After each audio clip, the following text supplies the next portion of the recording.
할렐루야. 성도 여러분 반갑습니다. 오늘의 말씀은 민수기 21장 12절 말씀입니다. 민수기 21장 12절 말씀입니다. 거기를 떠나 세렛 골짜기에 진을 쳤고 아멘. 21장 초반부에서 불뱀 재앙으로 하나님의 징벌을 받은 이스라엘은 마음을 추스르고 다시 가나안 땅을 향한 여정을 시작했습니다.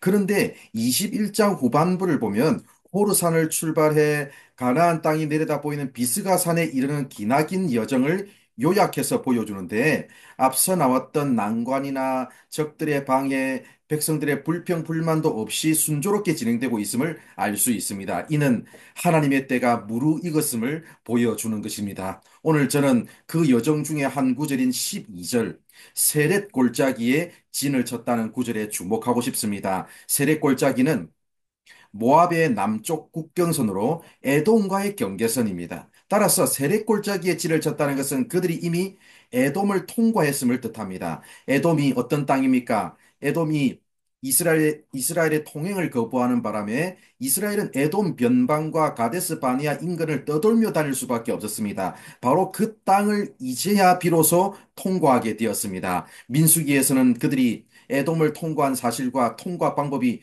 누락되어 있으나 신명기 2장에서 분명하게 확인할 수 있습니다. 민수기는 에돔 통과를 기정사실로 여기고 이어서 이스라엘이 모압 땅의 경계에 도달했음을 언급합니다. 신명기 2장 14절을 보면 가데스 바네아를 떠나 세렛 시내를 건너기까지 38년이 걸렸다고 말씀합니다. 이들이 세렛 골짜기에 진을 쳤다는 것은 이제 그들의 길고 긴 광야 여정이 끝나 약속의 땅 가나안 땅을 눈앞에 두었다는 것을 의미합니다. 결국 그들이 세렛 골짜기에 진을 쳤다는 것은 하나님의 때가 무르익었음을 보여주는 것입니다. 또 하나 중요한 것은 이스라엘은 이 여정의 막바지에 이르러 더 이상 불평을 터뜨리지 않았다는 사실입니다. 이것이 순식간에 그들에게 길이 열리고 모든 길이 순탄했던 이유 중에 하나일 것입니다. 사랑하는 성도 여러분, 순종하는 자에게 길이 열립니다. 하나님의 계획을 신뢰하는 자에게 길이 열립니다. 하나님의 때가 되면 모든 막혔던 문제도 풀리고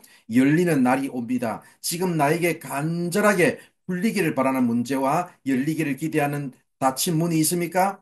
하나님의 때가 올 것입니다. 그날을 바라보면서 오늘도 내 삶을 주관하시는 하나님을 신뢰하는 여러분들 되시기 바랍니다. 하나님이 모든 문제를 풀어주시고 열어주시는 날이 올 때까지 말씀에 순종하면서 믿음의 형제를 쉬지 않는 우리 모두가 되기를 바랍니다. 기도하겠습니다. 하나님 감사합니다. 오늘도 이렇게 우리를 사랑해 주셔서 말씀해 주셔서 감사드립니다. 아버지 하나님, 하나님의 때가 올 것임을 믿습니다. 아버지 하나님, 우리의 삶에 아버지 풀리지 않는 문제와 또 아버지 열리지 않고 있는 닫힌 문들이 있지만 그럼에도 불구하고 순종하고 하나님을 신뢰하는 자에게 하나님의 때에 하나님의 방법으로 모든 것들을 풀어주시고 열어주시는 날이 올 줄 믿사오니 오늘도 어떤 상황 가운데서도 하나님의 신실하신 계획을 신뢰하며 믿음의 길을 끝까지 순종함으로 달려가는 우리 모두가 되게 하여 주옵소서. 오늘 하루의 삶도 하나님께서 이끄시고 인도하여 주실 줄 믿사오며 예수님의 이름으로 기도드립니다. 아멘.